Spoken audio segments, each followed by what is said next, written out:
Hello, my friends. Luiz Lima here. Once again, we do this program, Spiritism, a closer look on Kardec Radio, every Wednesday at 7 p.m.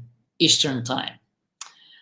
Uh, on this program, we're going to take a closer look at the faces of violence. Violence, unfortunately, it's on the news every day. It's almost like part of our life. Shouldn't be, but we're still dealing with that. We haven't got past that yet. So I'm going to start telling you a story. This past Monday, a couple of days ago, in Brazil, some shocking news came up. An ex-professional basketball player punched his girlfriend inside the elevator in the building where they lived. So he punched her 61 times. That's 61 jabs on a woman. And the guy's a athletic body because he's a professional athlete, 29 years old. So he did a lot of damage. The woman had several fractures in her nose, jaws, the bones in the cheek, mouth, eye socket. It was really, really bad. She is recovering. She's going to be okay, but it's going to be a long shot.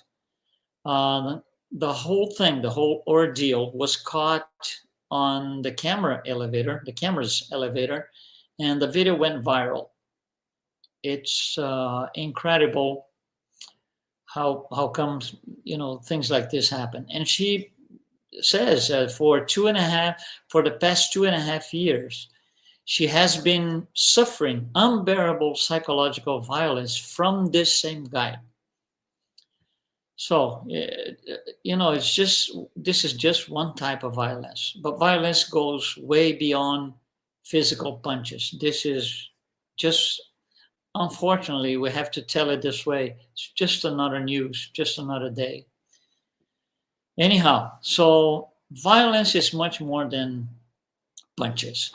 When we mention the word violence, when we speak of violence, for most people, what comes to mind for most people?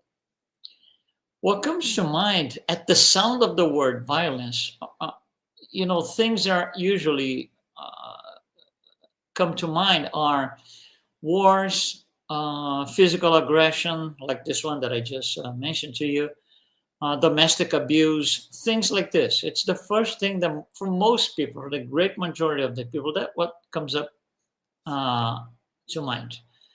Now, violence has forms and nuances that put its concept in a much broader realm of possibilities that we can initially think or even consider. So, violence is huge. It aggregates a lot of things. So, we're going to talk about these things and then bring the Spiritist view on the subject of violence. To talk about violence, the first thing is to define what violence is. So we are all on the same page. For some people who are violent by nature, they don't think they are, meaning their concept of violence is not the same as someone who is not violent. So a popular definition of violence, and this is, by the way, from the Webster Dictionary, it's the use of physical force so as to injure, abuse, damage, or destroy. So this definition is centered around physical force. Another popular definition would be something like this: intentional infliction of harm, infliction of harm upon individuals or groups where such harm undermines their autonomy, dignity, or capacity for flourishing. It's a broader definition, but still, it brings the idea of something physical. Now, what would be a spiritist definition? It's a lot more comprehensive than just what we said here.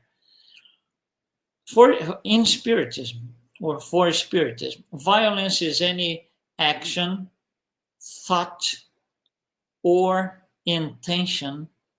So this is already much more than the other definitions.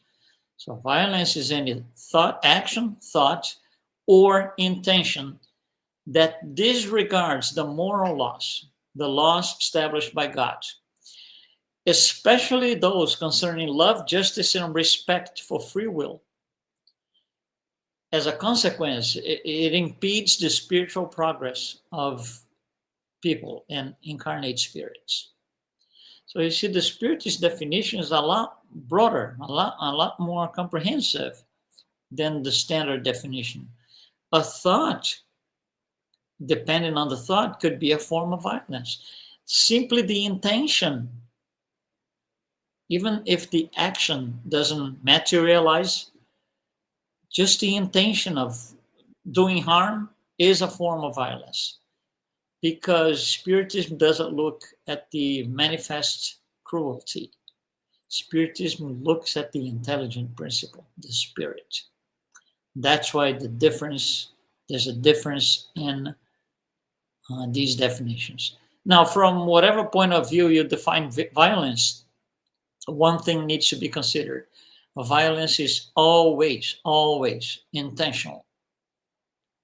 Always intentional. So, as you can see, the popular definitions are centered on the manifested cruelty, and the Spiritist view is centered on the intelligent principle, the spirit. So, if the criteria is different, the outcome must be different. So, the outcome for society might not be the same outcome as from the Spiritist point of view. And that's what we are going to take a look at.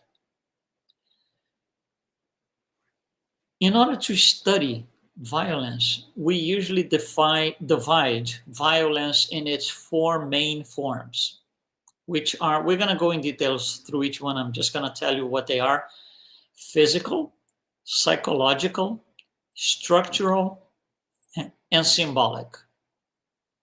Well, let's talk about each one of them. Starting with physical violence. Well, physical violence, the name says, it's a physical attack that causes bodily harm,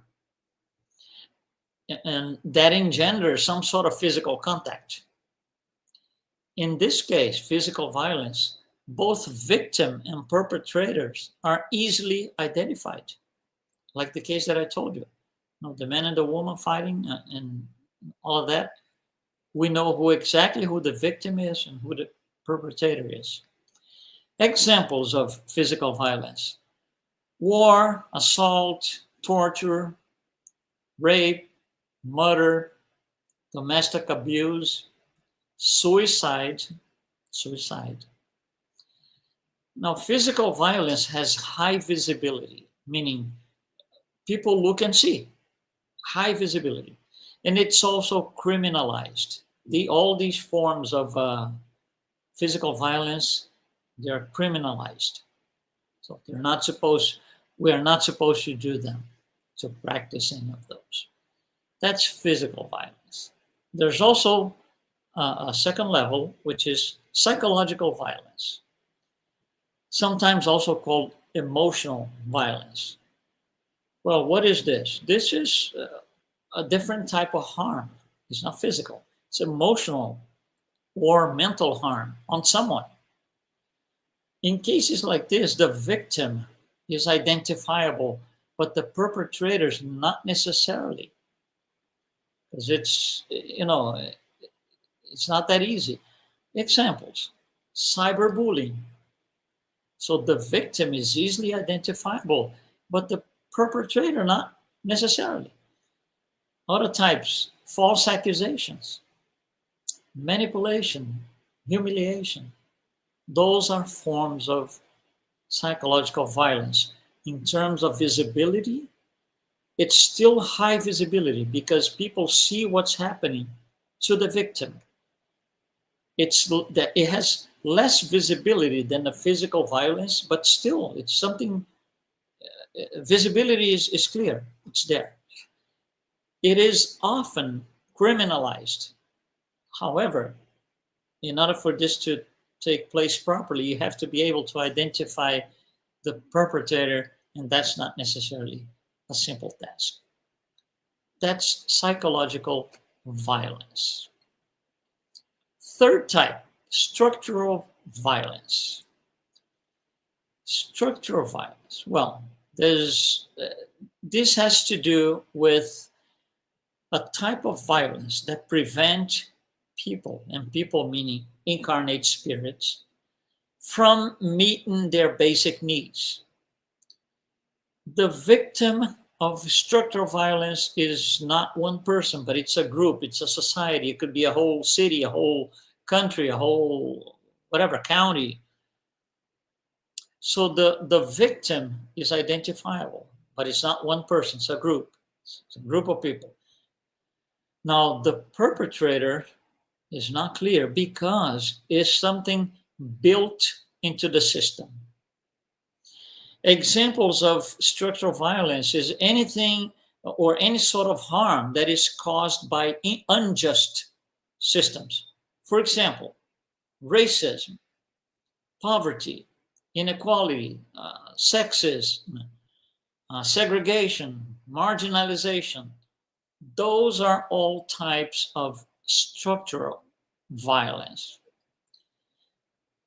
It brings low visibility.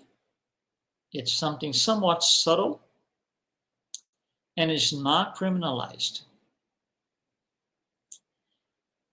Let's go for the fourth type, symbolic violence. Symbolic meaning it touches people's symbols. What is this? Well, the definition tells us what it is.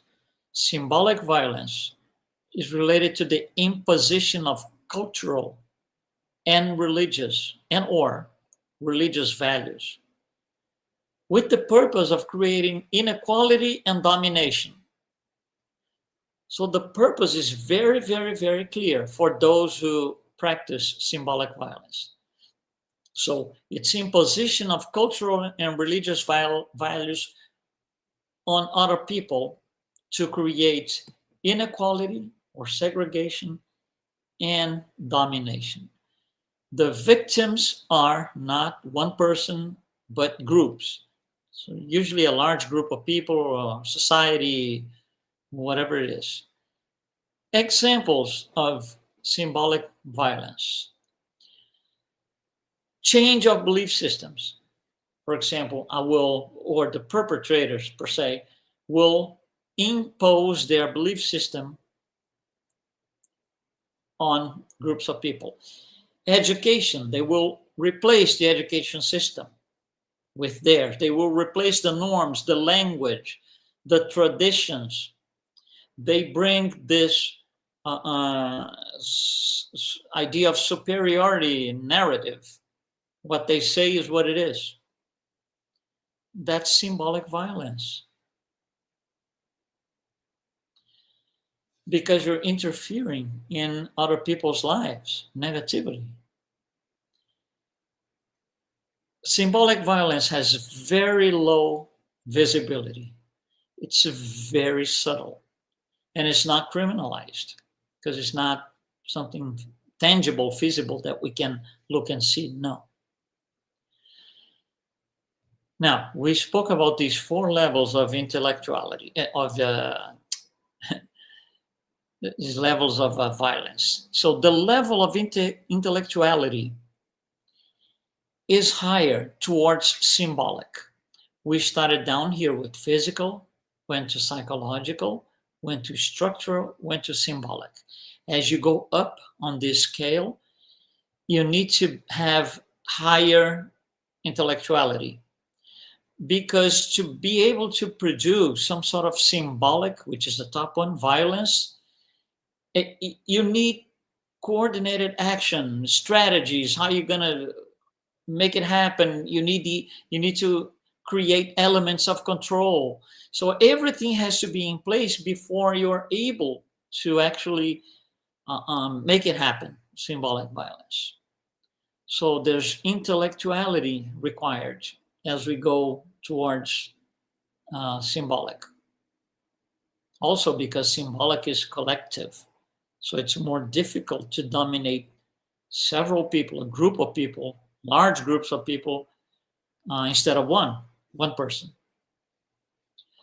Now, all of this that we said so far is just to say the violence is here.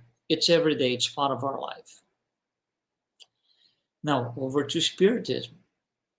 What does Spiritism tell us? How should we see it? What should we do? So first, violence in the Spiritist framework is not based on visibility. Remember, we spoke about visibility for each one of them. Violence in the Spiritism framework is not based on visibility. It's based on how spiritual evolution is hindered, how spiritual evolution is made difficult, how it is delayed by that form of violence. So the focus is different. And remember, Spiritism and the Spiritist framework include reincarnation. We can never forget that. And that changes everything. That's a game changer. Because now we can go back in time, meaning going back and analyzing previous lives of people in general. You don't have to know what happened in your past life exactly. We just need to know that we have several lives, and we bring history with us. We are here today because of the way we are, because of our spiritual history. So we can go back and start looking at these violent tendencies, where they stem from. So it could be, for example, a past life trauma created by power abuse, for example, in a past life or several lives ago. That will create the need in that spirit that suffered the violence, that this is creating a trauma. At one point this is going to erode, and it's going to be part of their life somewhere along the lines.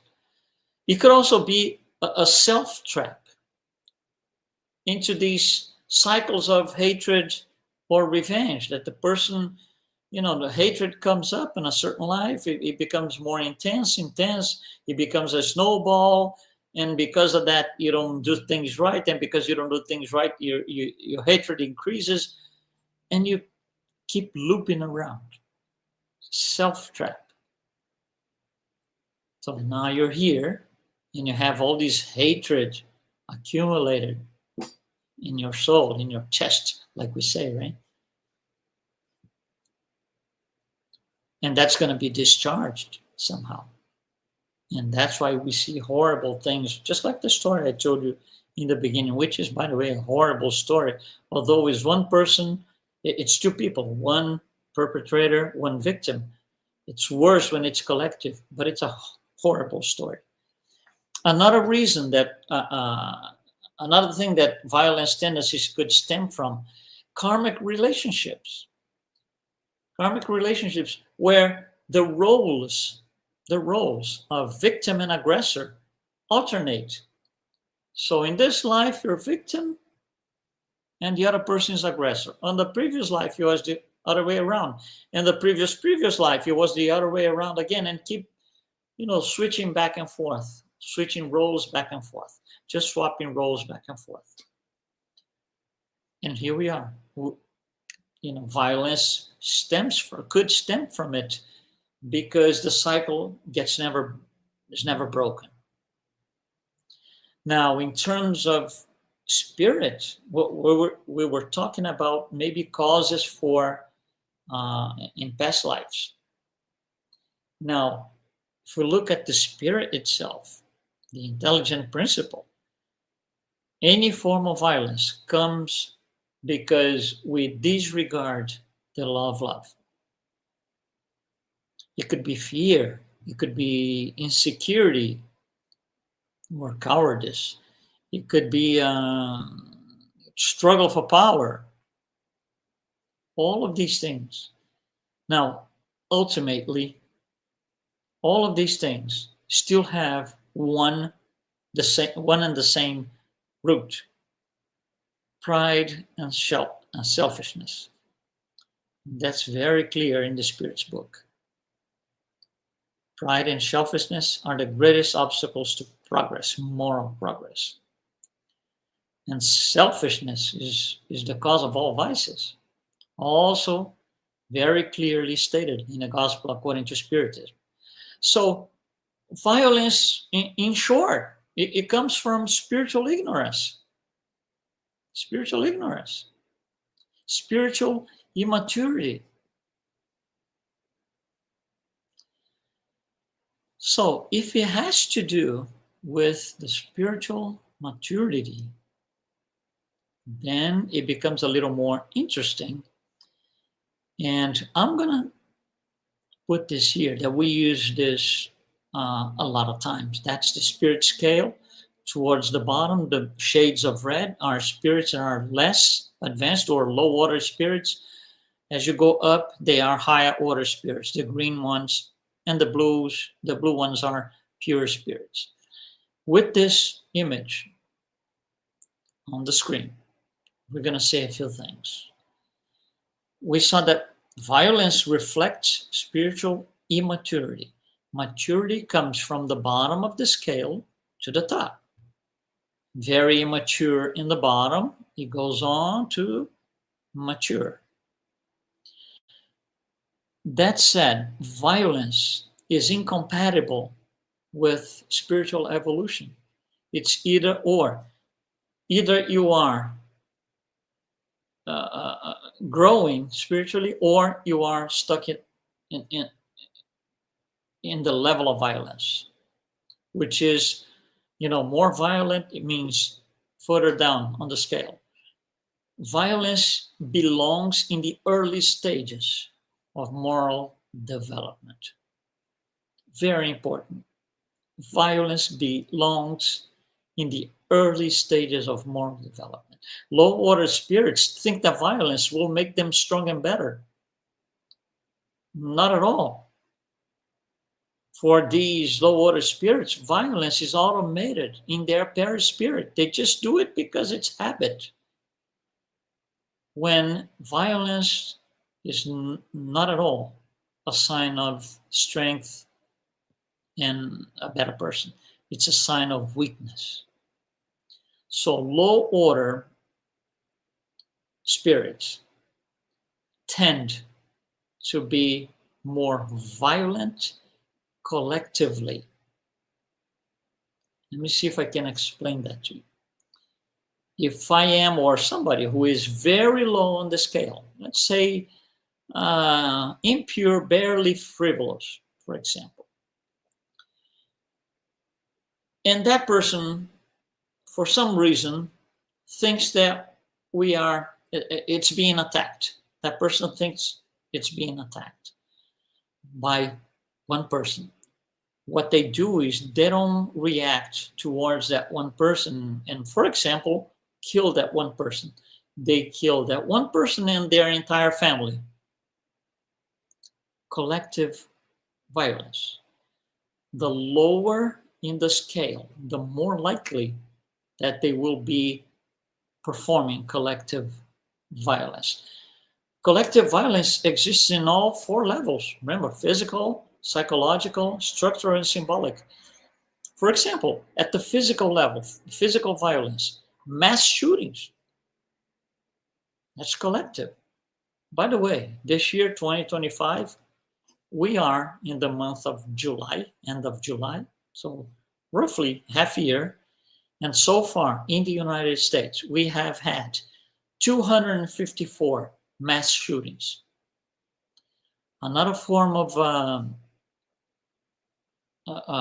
psychological violence. Manipulations of masses, for example, it's collective. Gaslighting. And structural and symbolic violences are collective by default. That's by default. That has to do with dominance of people and groups of people and societies and so forth. Now, collective violence everything that we do in this life, we are responsible for, we're going to have to offset everything. Collective violence will have us pay even a higher price.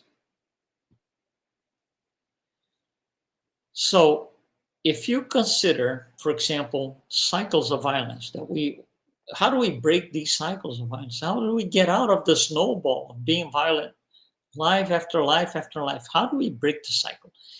Einstein has a very interesting phrase. Very interesting phrase.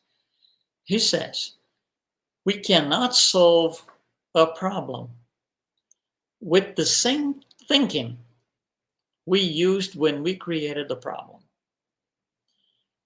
The solution will not come from the same level that created the problem. It has to come from at least one level above. Same here.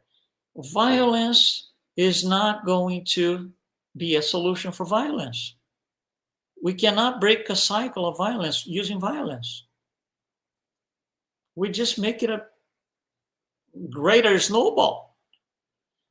Spiritism is one level above, is what's going to teach us moral transformation, not punishment. It's going to teach us that the outer world is a reflection of the inner world. It's going to teach us that we need to grow in responsibility. We need to grow in wisdom. We need to grow in compassion. It will teach us to seek inner peace. How? Prayer, meditation, spiritual treatments, study, knowledge, practice of forgiveness. Forgiveness is what breaks the cycle, actually. Because if you forgive somebody for what they did in the past, you immediately avoid the alternation of roles. Immediately. So you break the cycle.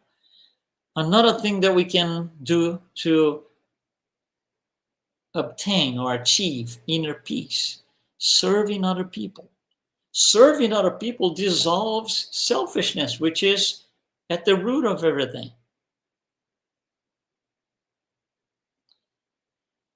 So these are things that we can do. I like a phrase that I heard many, many years ago, but I just think it's fantastic. It's from South African Bishop Desmond Tutu. He's no longer with us here, but he had a phrase fantastic. If you're in the middle of an argument, we all have the tendency to become violent at one point, not necessarily to kill the other person, but to become more, raise our voices and so, and point fingers. And most of us do that or have that tendency. What it says is, don't raise your voice. Improve your arguments. What does it mean, improve your arguments? Have more knowledge to react and participate in the situation with no violence, with arguments. Violence is not an argument. So Spiritism gives us the tool to gather enough knowledge to create the conditions that make violence possible. If we do not create situations or conditions that make violence possible, that's already great. Because violence is undesirable from all points of view. Now, to wrap up something that we said in the beginning, violence is always intentional. Violence is always by design of those who practice violence. And the designer is always the intelligent principle. Always. It's not God. God never wanted us to practice any sort of violence. And remember, in Spiritism, definition of violence: action, thought, and intention. all three of them, or any of them, if you will. Well, thank you very much for joining us tonight about this, the faces of violence. I hope you like it, and we'll be here next Wednesday at 7 p.m. right here on Kardec Radio. Thanks so much. Be well.